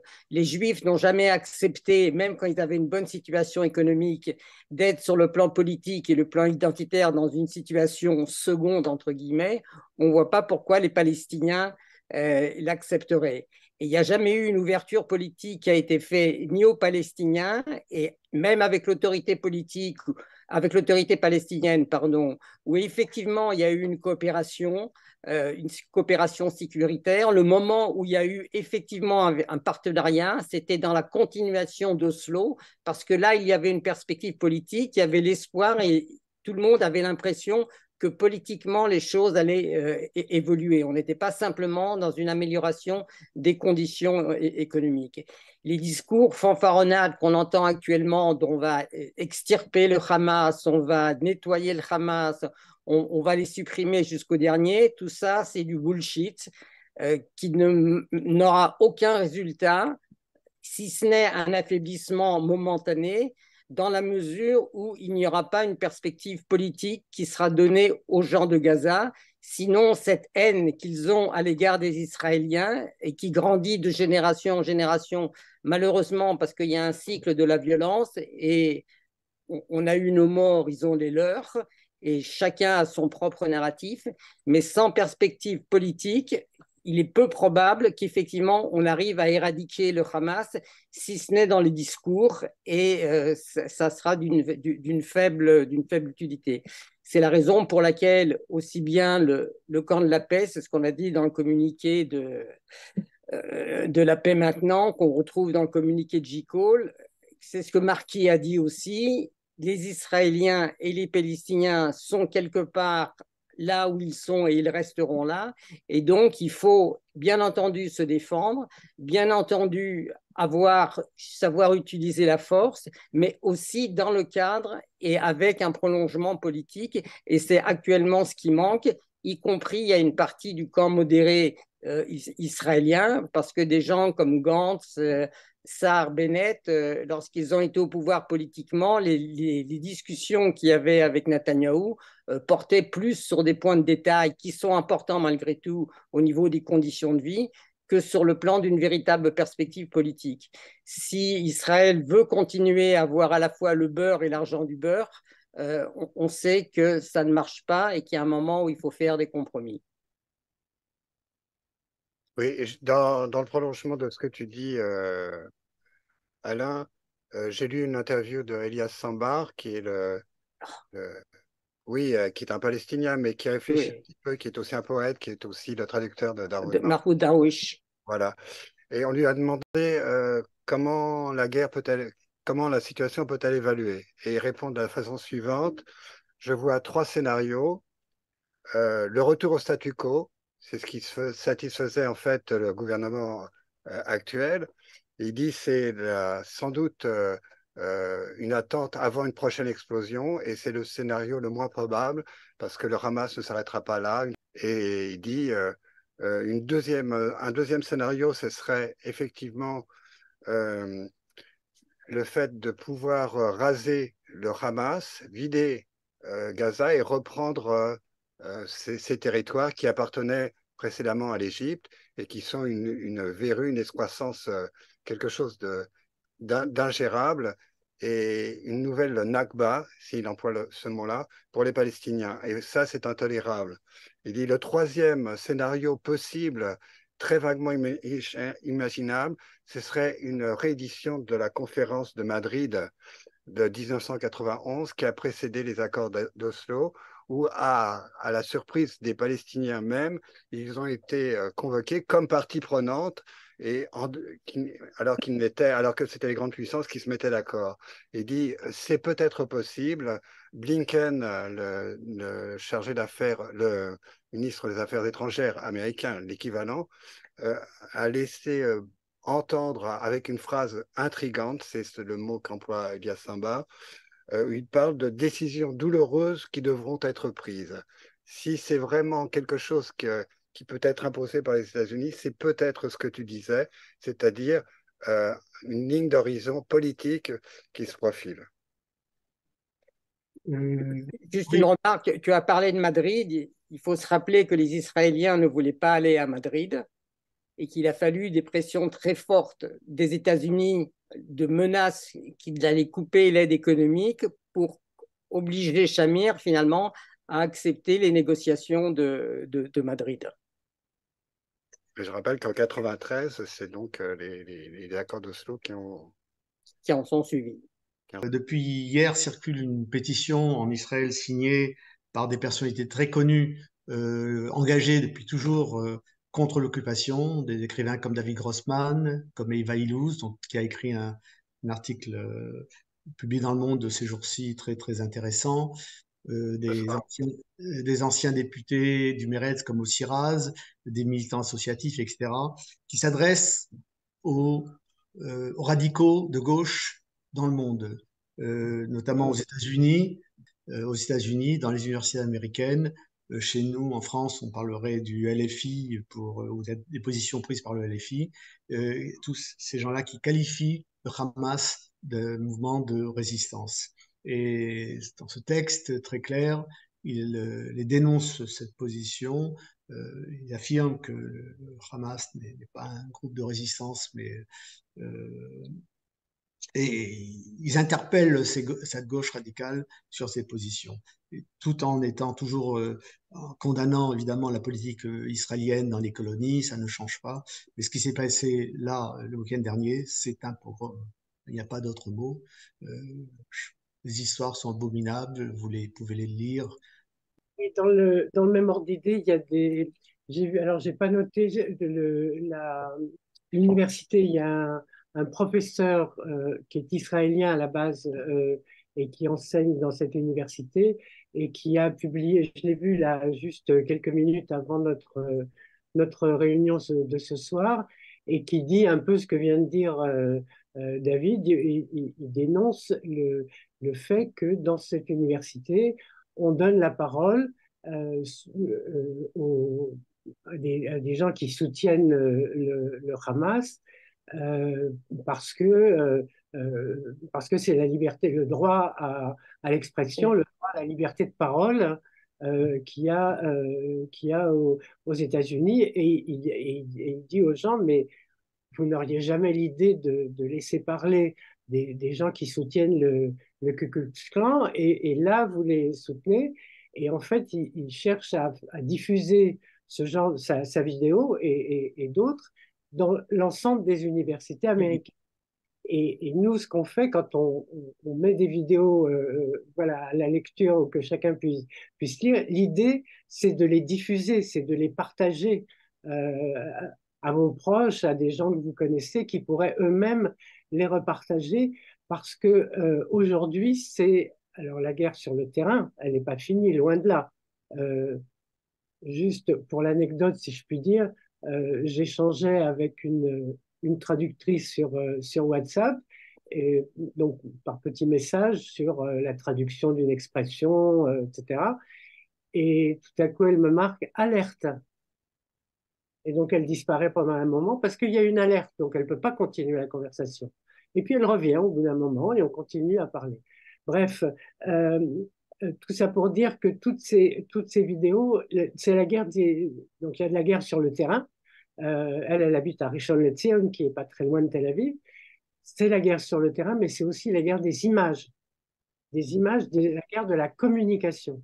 Et c'est pour ça que les témoignages des gens qui ont vécu des choses horribles et de l'information autour de ça, comme on en fait ce soir, mais par des vidéos, par des textes, il faut, si vous les voyez, partager, faites-les connaître de telle sorte que ça fait partie de la guerre des images et vous pourrez, vous aussi, contribuer à être du bon côté, si je puis dire, dans ce... Alors, je veux pas mettre les pieds dans l'eau, mais je veux dire, c'est du bon côté sur une jambe. Oui, Pourquoi enfin, du bon côté sur une jambe? Parce qu'effectivement, cette guerre de communication, elle est importante et il faut l'amener. D'un autre côté, je reviens encore sur mon discours, parce que sur la dimension politique, parce qu'il faut bien voir que cette guerre de communication, elle se fait des deux côtés. Qu'au narratif, à notre narratif, les Palestiniens ont le leur. Il y a, semble-t-il, il y a peu de temps, quelques heures, semble-t-il, un hôpital palestinien a été bombardé sans doute par erreur par le gouvernement, par les avions israéliens, et il y aurait 200 morts. Il y a eu une école qui a été bombardée, une école de l'UNRWA, il y a 9 enfants qui ont été tués avec images, etc. Donc, narratif contre narratif, ça va être extrêmement difficile. Il faut savoir aussi que pendant ce qui se passe, nos amis les colons n'ont pas baissé les bras. Pour eux, c'est une occasion. En silence, il y a eu des centaines de bédouins palestiniens dans les territoires occupés qui ont été expulsés de leur terrain sans que l'armée bouge. Il y a eu des colons qui ont fait des expéditions punitives et il y a eu plusieurs morts palestiniens tués par des civils. L'armée, dans le contexte actuel, et ça peut se comprendre, a peut-être eu la gâchette facile dans la répression des manifestations de Palestiniens dans les territoires occupés, et on doit être environ à une cinquantaine de morts au cours de la semaine écoulée dans les territoires occupés. Donc, quand on a ça aussi et qu'on n'a pas la possibilité de montrer qu'il y a une ouverture politique, à une souffrance, à un acte abject, il y aura toujours une autre souffrance et un autre abject à opposer. Donc c'est pour ça que je dis qu'il faut faire sur les deux jambes, c'est-à-dire qu'il faut mener cette guerre de communication, mais il faut également travailler sur le plan politique, parce que sinon, avec cette guerre de communication, finalement, on ne convainc que les convaincus, on augmente la haine et le refus de l'autre, et finalement, on crée une séparation plus que la possibilité de créer les ponts. Si dans les villes mixtes actuellement, il y a un calme relatif qui règne, c'est aussi, c'est aussi parce que, suite à l'expérience de ce qui s'est passé après la dernière opération, il y a eu des groupes de militants juifs et palestiniens qui ont arpenter le terrain dans ces villes mixtes pour essayer d'éviter justement que ces incidents du type de ceux qu'il y a eu il y a 1 an et demi se reproduisent. Et probablement, ce travail sur le terrain est aussi une des raisons qui explique pour l'instant le calme relatif. Ce qui prouve qu'il y a la possibilité de faire des choses ensemble, et il faut absolument développer ces actions. Juste une précision, Ilan, tu as mentionné cet hôpital effectivement qui a été bombardé il y a 2-3 heures.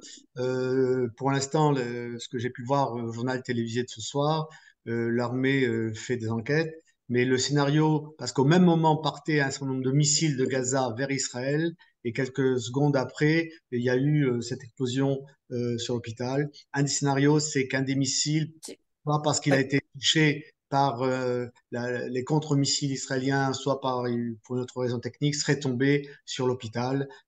Les jours prochains, on saura ou pas ce qui s'est passé, mais ça fait partie aussi du brouillard de la guerre. Il faut prendre en tout cas, on sait bien qu'il y aura des bavures, c'est difficile de faire des bombardements dans dans une des villes, et on sait que les gens du Hamas se cachent parfois dans les hôpitaux, se cachent sous les écoles, se cachent sous les mosquées. C'est pour ça que l'armée a bombardé des mosquées ces jours-ci, qui étaient en fait l'endroit où ils avaient les arsenaux du Hamas où ils fabriquaient leurs roquettes. Donc, c'est pour ça que on pose des questions sur l'avenir, quoi faire, où va-t-on? Bon, il y a ce projet qui va créer une crise humanitaire, de pousser la population civile de Gaza d'aller vers le sud, au-delà de la rivière Gaza, qui est une petite rivière qui divise la bande de Gaza en deux parties, donc vers le sud, vers l'Égypte. Pour l'instant, les Égyptiens sont en train de fermer leurs portes pour entrer en Égypte. Ils ne veulent surtout pas que cette population rentre en Égypte. Et il y a un camp de réfugiés qui va s'installer là. On dit qu'ils ont des provisions, de l'eau, etc. pour 24-48 heures. Il y a des envoyés par l'ONU ou par d'autres institutions internationales, des entrepôts qui sont remplis pour ces populations, mais ce n'est pas aujourd'hui distribué. Je pense que le voyage de Biden demain en Israël, après-demain en Jordanie, où il va rencontrer le président Sisi et Mahmoud Abbas, un de ses objectifs, c'est de mettre en place, et c'est à l'urgence, une solution humanitaire pour ces réfugiés de Gaza qui sont réfugiés une deuxième fois, peut-on dire. Alors, la contrepartie pour l'armée israélienne, c'est de vider autant que possible la ville de Gaza, parce que c'est dans la ville de Gaza qu'il y a les tunnels. Il y a les tunnels, il y a cette ville souterraine. On parle de 500 km de long et probablement plus. J'ai écouté un témoignage sur LCI d'un journaliste français qui racontait avoir rencontré un humanitaire européen qui lui aurait dit avoir visité ces tunnels, qui aurait même 5 étages sous terre. Enfin, c'est inimaginable. Tout ce béton qui entre à Gaza, rappelez-vous que souvent les Israéliens empêchaient le béton d'entrer, ont poussé les Israéliens à faire rentrer le béton parce qu'on disait ici pour aider à la reconstruction de Gaza. Malheureusement, ce béton a souvent servi à construire ces tunnels et cette ville souterraine. Et quand il y a de bombardements, la population civile ne rentre pas dans ces tunnels pour se protéger. Il n'y a pas d'abri pour eux. Par contre, pour le Hamas, certes, il y en a. Il ne faut pas oublier ça. Il y a des otages israéliens, mais toute la population de Gaza est otage aussi du Hamas. Hein, c'est ça la réalité. Donc, une solution politique avec le Hamas, je ne peux pas l'imaginer. Aujourd'hui, le climat en Israël, même au sein de la gauche, c'est en finir avec eux, ou en tout cas l'éradiquer politiquement et pour qu'il puisse y avoir une alternative. Alors, comment peut-on imaginer une alternative aujourd'hui? La seule voie de sortie, parce que l'autorité palestinienne n'est pas en état de récupérer, vu son état elle-même de décomposition, la gestion de ce territoire. Personne n'en veut, c'est la patate chaude du Moyen-Orient depuis toujours. Hein.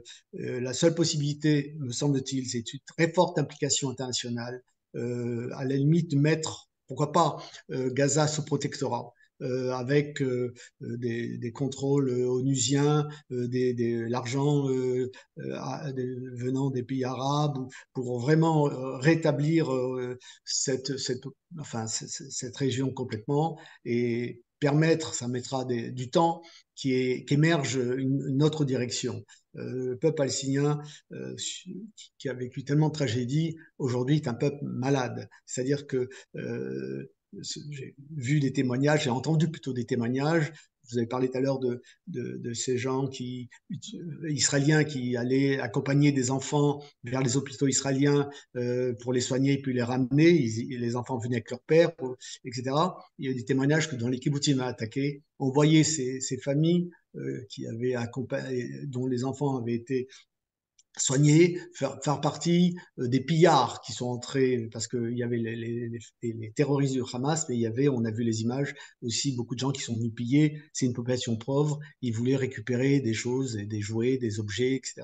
Donc, on ne peut pas vivre à côté de la misère, comme ça, avec une barrière, en pensant que ce qui se passe de l'autre côté, on ne peut pas savoir ce qui se passe. Il faut qu'il y ait une perspective politique, il faut développer cette région, et pour cela, il faut une autre direction que le Hamas. Ça, j'en suis certain. Sinon, ça sera rebelote dans 2 ans, dans 3 ans, dans 4 ans. Et il y aura une autre surprise qui viendra. N'oublions pas, on l'a dit tout à l'heure, qu'eux-mêmes sont manipulés ou pas, en tout cas, sont un des instruments de l'Iran dans le jeu de l'Iran sur la scène régionale pour contrer les accords avec les Saoudiens. Et dans le bras de fer régional, le Hamas a sa marge de manœuvre, mais il est aussi dans un projet beaucoup plus global. Donc, perspective, dans un premier temps, affaiblir le Hamas. D'abord, l'urgence, c'est la crise humanitaire et les otages à ramener, avec les contreparties qu'il faudra payer en hommes et en prisonniers palestiniens en contrepartie. Le taux de change à l'époque, rappelez-vous, si on peut dire cela, l'époque de Gilad Shalit, c'était 1060 prisonniers pour un homme, Gilad Shalit. 1027. 2027. pour un homme, Gilad Shalit, qui a été resté 5 ans prisonnier à Gaza, et malgré tous les essais de l'armée pour le retrouver, ils n'ont jamais réussi. Là, il y a près de 200 otages. C'est une estimation, le Hamas en a reconnu 130, il y a une trentaine qui seraient pris par une autre unité, le djihad islamiste, presque j'ai lu. Les autres, sont-ils en otage, sont-ils décédés? On ne sait pas, parce qu'il faut savoir qu'aujourd'hui, l'horreur de ce qui s'est passé, il y a encore 400 corps non identifiés qui ne sont pas identifiés, vu l'état dans lequel ils sont. Beaucoup sont morts dans l'incendie de leur maison, protégés dans leurs abris, et les Palestiniens ont mis le feu à la maison. Voilà. Donc, c'est la réalité, c'est cru à dire, c'est difficile à imaginer, mais c'est dans ce contexte-là que les Israéliens vivent aujourd'hui. Et comme d'autres l'ont dit avant moi, l'État est aux abonnés absents. Commence un peu à réagir, mais c'est pas encore le cas. Et s'il n'y avait pas toute cette mobilisation extraordinaire de la société civile, tous ces gens-là déplacés dans leur propre pays ne seraient pas pris en charge. Il faut payer leurs hôtels, il faut leur donner des habits. Ils sont partis, ils ont fui en tout abandonnant. La question va se poser pour le Nord. Pour l'instant, on n'en a pas parlé là depuis tout à l'heure. Le Hezbollah ne s'est pas lancé jusqu'à présent dans de grandes opérations militaires. Il bombarde de temps en temps. Il y a eu quelques infiltrations. Encore aujourd'hui, 4 membres du Hezbollah ont été tués par une unité israélienne. Il y a 2-3 jours, il y a une escarmouche entre Israéliens et soldats israéliens et une unité du Hezbollah, et 3 morts du côté israélien, dont un officier haut gradé qui est druze, qui est un haut gradé dans l'escarmouche. Mais c'est pas encore le front n'est pas ouvert, mais l'armée a décidé, le gouvernement a décidé de déplacer les populations vivant dans les kibbutzim et les villages du nord, qui sont de la frontière à 2 km à l'intérieur du pays, qui ont été déplacés. Se pose ensuite, alors pour cette population-là, il y aurait, paraît-il, des prises en charge, même sur le plan économique. Mais ceux qui sont des kilomètres un peu plus loin, il n'y a pas de prise en charge. Et l'armée a demandé à déplacer les autres populations aussi un peu qui sont plus éloignées de la frontière. Et les gens disent oui, mais allez où? On n'a pas les moyens, etc. Il n'y a pas de prise en charge. L'État est aux abonnés absents. Ce gouvernement est non seulement un gouvernement dangereux, mais d'incompétent. C'est ça, dans la situation. Alors, face à ça, on n'en a pas parlé, mais je vais peut-être dire un mot du gouvernement de l'Union nationale qui a été mis en place il y a 3-4 jours. Qu'en est-il vraiment? Le gouvernement israélien jusqu'à présent fonctionnait de la façon suivante. Il y avait le gouvernement avec ses ministres, une quarantaine de ministres à ma connaissance, et il y avait ce qu'on appelait le cabinet de sécurité, dans lequel il y avait Netanyahou, son ministre de la Défense, Ron Dermer, qui est le conseiller de Netanyahou, Smotrich et Ben Gvir, les deux ministres de l'extrême droite, etc. Netanyahou ne donne pas de crédit beaucoup à Ben Gvir et Smotrich, qui l'un n'a pas fait son armée et l'autre n'a pas fait grand-chose. Sous la pression, parce que la population voulait un changement, et les Benny Gantz sont partis dans le parti duquel il y a un autre ancien chef d'état-major, Gadi Eisenkot, comme tout officier d'armée, se sont mobilisés tout de suite et ont proposé de constituer un gouvernement d'union nationale. Et ils ont finalement, au bout de 2-3 jours de négociations, parce que Netanyahou veut comment dirais-je, se protéger, ils ont constitué ce gouvernement dans lequel il y a comment dirais-je, un conseil dans lequel il y a 5 personnes, dont Gantz, Eisenkot, Netanyahou, Galantz et Dermer. Il y a le gouvernement d'union et à côté, il y a le cabinet de guerre.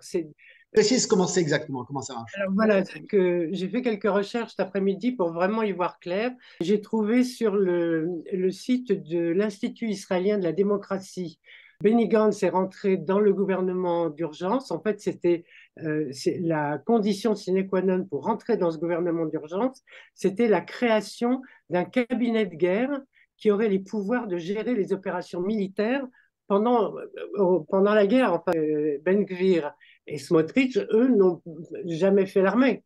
Donc, ils n'ont aucune idée de la manière dont ça se passe. Pendant les combats, un cabinet de guerre doit être établi avec un nombre limité de ministres ayant une expérience en matière de sécurité. Pour Benny Gantz de rentrer dans ce gouvernement d'urgence et dans le cabinet de guerre, ça lui permet d'avoir un poids et une influence plus importante que s'il était juste entré dans le gouvernement d'urgence. Alors, les pouvoirs de ce cabinet de guerre sont les suivants, parce qu'il faut savoir que l'armée est subordonnée au gouvernement.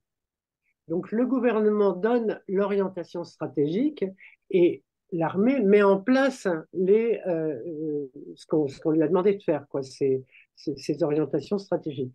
Donc, le cabinet de guerre doit définir la finalité stratégique de l'opération. Selon l'accord portant création du gouvernement d'urgence, une place est réservée aussi à Lapid, Yair Lapid, qui est la deuxième tête de l'opposition à la Knesset, s'il souhaite y rentrer, parce que il a dit qu'il soutiendrait, mais lui, Yair Lapid, refusait de rentrer dans un cabinet dans lequel siège Smotrich et Ben Gvir. Pour simplifier, quand même, un cabinet de guerre où il y a des membres du gouvernement plus des membres de l'opposition, c'est-à-dire deux centristes qui sont Gantz et Eisenkot, et d'autre part, la décision politique revient quand même au gouvernement.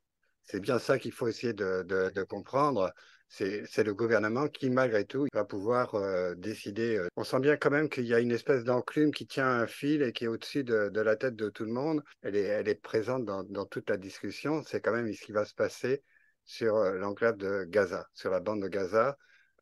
Donc on peut espérer que ce cabinet de guerre soit un cabinet qui soit raisonnable, parce que si l'opinion, pour l'instant, disons, occidentale, et puis quelques pays soutiennent Israël, il va y avoir un déferlement de haine lorsqu'on va ici commencer à compter ses propres victimes et essayer de dire ici, moi mes victimes sont meilleures que les vôtres.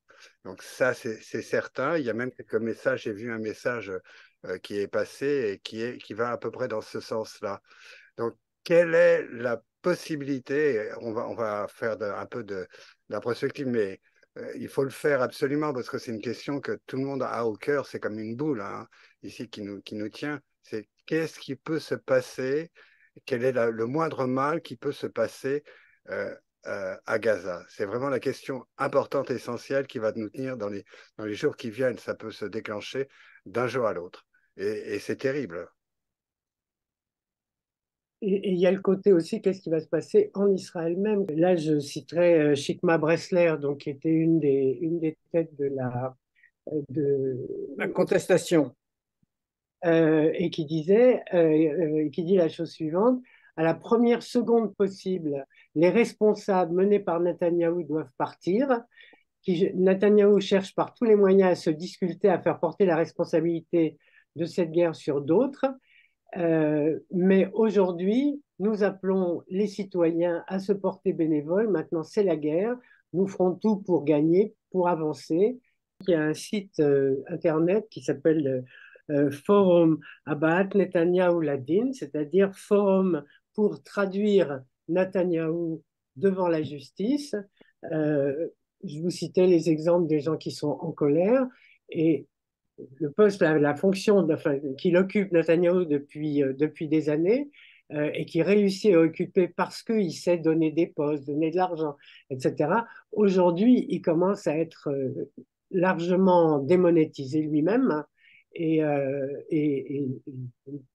il faut espérer qu'il ne survivra pas politiquement à cette colère et à toutes ces accusations, à la responsabilité qu'il est en train de fuir. Bah, de toute façon, il y aura une enquête après, ça c'est certain. Qu'à présent, la justice est indépendante en Israël. La réforme juridique n'a pas encore été mise en place. Et heureusement, imaginons si ça avait été le cas, hein, grâce notamment à toute la contestation qui a bloqué tout ce processus. Donc, il y aura des enquêtes, les responsabilités seront bien identifiées. Je voudrais juste rajouter une idée. Benny Gantz, quand il a fait un discours à la télévision le soir de l'accord signé pour son entrée dans ce gouvernement d'urgence ou d'unité nationale, il a eu un discours vraiment à la hauteur, je dirais. Ça serait bien de le traduire si on le retrouve. Ça a été Mais fait.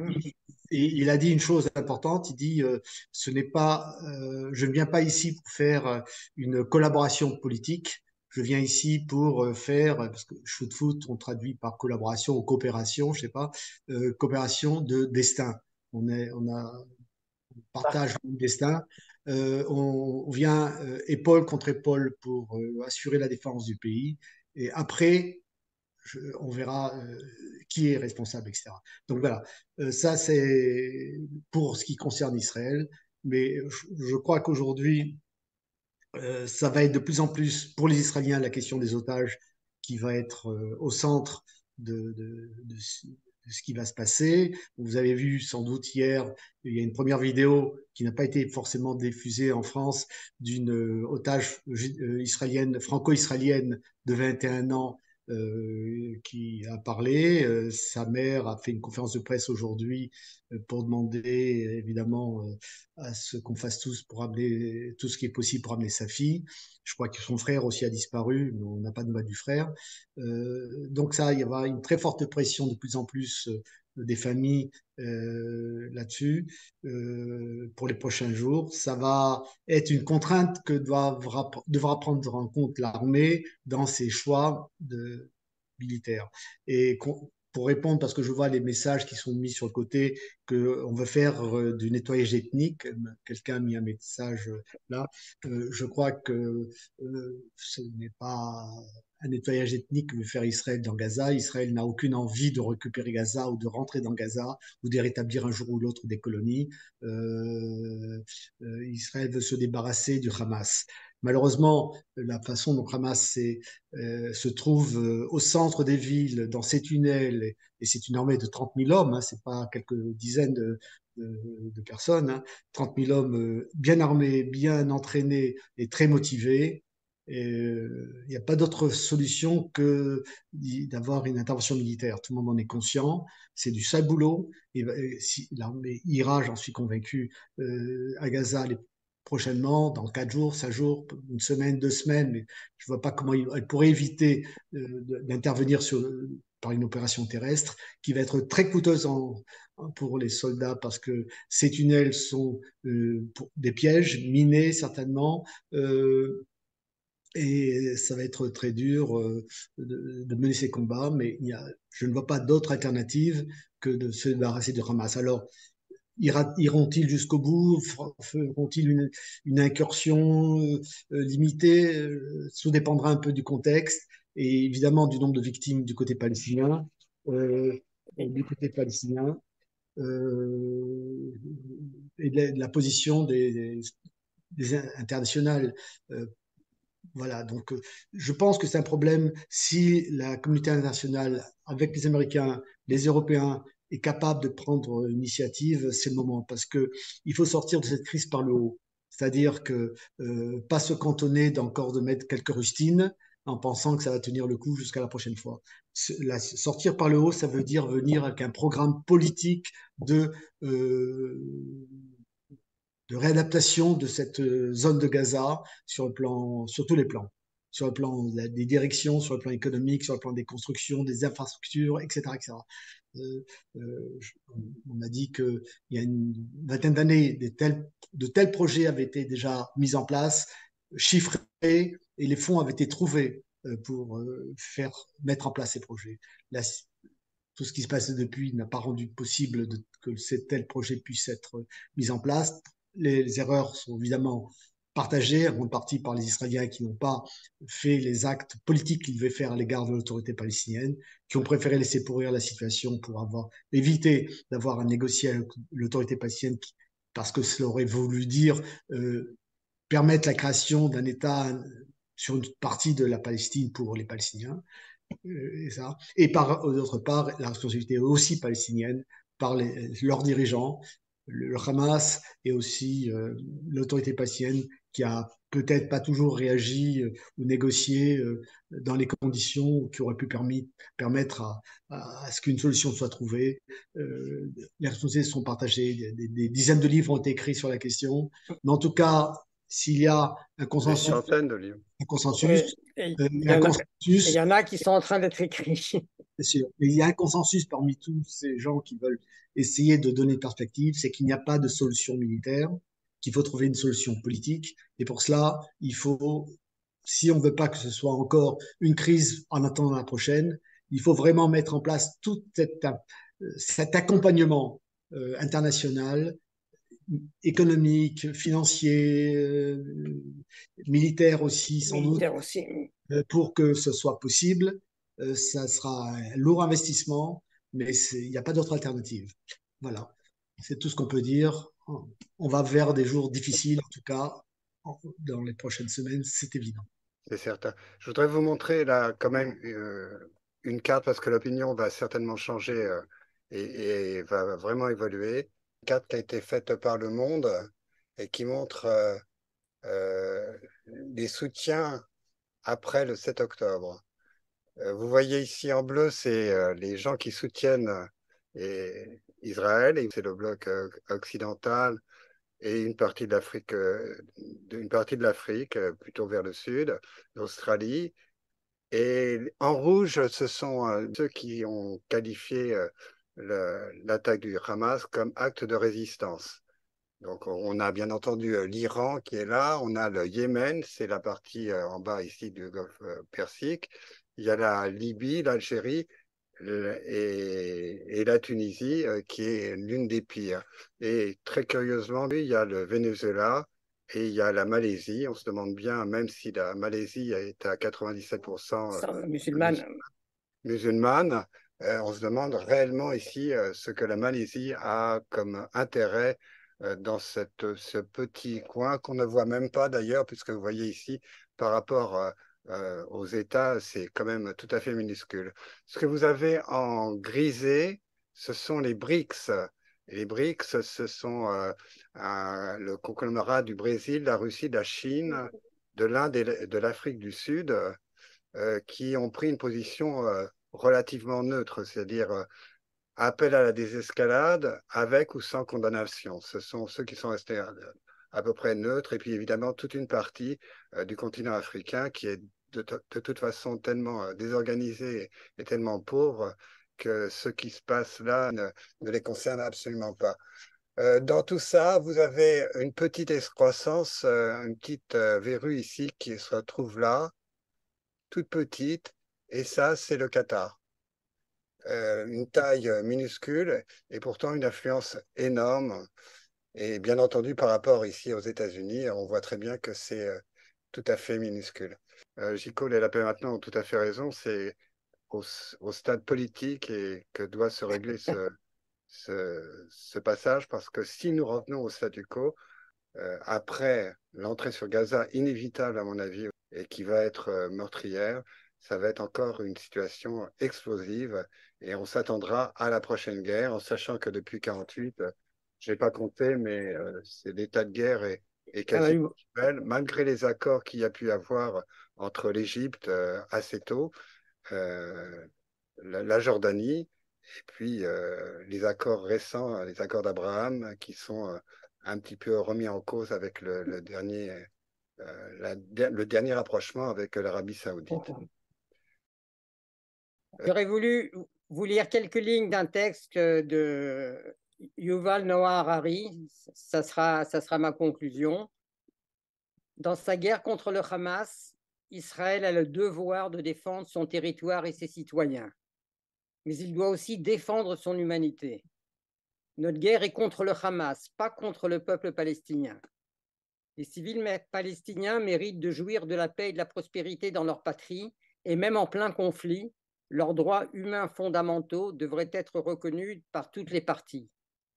Il ne s'agit pas seulement d'Israël, mais aussi de l'Égypte, qui partage une frontière avec la bande de Gaza et qui l'a partiellement scellée. À l'heure actuelle, les esprits des Israéliens et des Palestiniens sont remplis à ras-bord de leur propre douleur, et il ne reste plus d'espace pour ne serait-ce que reconnaître la douleur de l'autre. Mais les personnes extérieures, la communauté internationale, qui, elles, ne sont pas elles-mêmes plongées dans la douleur, devraient s'efforcer d'éprouver de l'empathie pour tous les êtres humains qui souffrent, au lieu de ne voir paresseusement qu'une partie de la terrible réalité. C'est le travail des personnes extérieures, de la communauté internationale, de contribuer à maintenir un espace de paix, et ça doit être un des objectifs à essayer de réaliser face à une période qui, effectivement, comme Léo l'a dit, sera très très dure, sans doute, dans un premier temps. Il y a bien entendu d'autres questions qui se posent, c'est-à-dire les incidences que ça peut avoir, mais je pense que heure par heure, il se passe quelque chose. Des bombes sur un hôpital, et ça va être une guerre d'images et d'interprétation. Deux narratifs vont se rencontrer. En France, nous avons des conséquences. Je pense que on en parlera une autre fois. Je voudrais aussi, moi, faire une dernière citation. C'est celle d'un intellectuel musulman qui s'appelle Abdenour Bidar. Sa position est claire et nette, et c'est réellement quelqu'un qui va, comme Rachid Bézine, qui se positionne et qui réfléchit. Pas de oui, mais oui, en tant qu'intellectuel musulman, je condamne sans réserve, sans ambiguïté et sans aucune hésitation les massacres et prises d'otages perpétrés par le Hamas, et je les dénonce comme une pure barbarie et sauvagerie absolument injustifiable. Voilà ce que tout honnête homme pourrait prendre comme credo. C'est pas juste Harari qui le dit. En Israël, de nombreux Israéliens disent le Gaza, ça n'est pas le Hamas. Gaza, le peuple palestinien, les gens qui habitent à Gaza, qui ne sont pas du Hamas, sont malheureux, sont privés de liberté, vivent dans une situation économique déplorable, épouvantable. Plusieurs vidéos justement d'un arabe de Jérusalem, par exemple, qui a monté une association, une organisation, et qui dit ce que tu viens de dire, Léo, à savoir que tout ça, que le Hamas profite de la population palestinienne, ne la défend pas. Et il y en a d'autres comme ça qu'on a mis en ligne de ce même genre. Et l'urgence aujourd'hui est de faire un maximum pression sur ce qu'on appelle la communauté internationale, sur la question des otages, enfin de ce qu'on appelle les otages, de ceux qui ont été raflés, kidnappés. Certains sont déjà morts, ça on le sait, on a trouvé des cadavres quand l'armée est entrée dans Gaza. L'urgence aujourd'hui, c'est les otages. L'urgence demain, c'est la solution politique, comme David l'a développé tout à l'heure. Tu as raison, les otages et aussi la situation humanitaire à Gaza.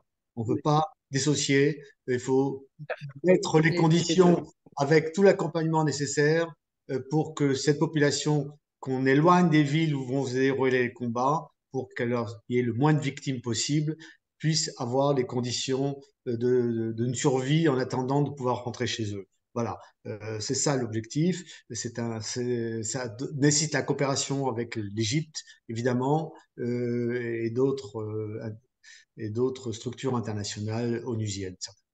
Alain, un dernier mot? Non, moi j'ai dit que j'arrêtais, donc. Je ne peux pas m'empêcher quand même de citer Elie Bernavi, qui est l'ancien ambassadeur en France. Il a écrit deux lignes qui sont malheureusement tellement fortes et tellement définitives. L'attaque du Hamas résulte de la conjonction d'une organisation islamiste fanatique et d'une politique israélienne imbécile. J'espère qu'elle sera meilleure la prochaine fois, une fois que le gouvernement aura changé. Je vous remercie tous. On se redonne rendez-vous prochainement pour essayer de voir les différentes répercussions à la fois sur la vie française et sur la vie internationale et sur Israël. Merci à tous.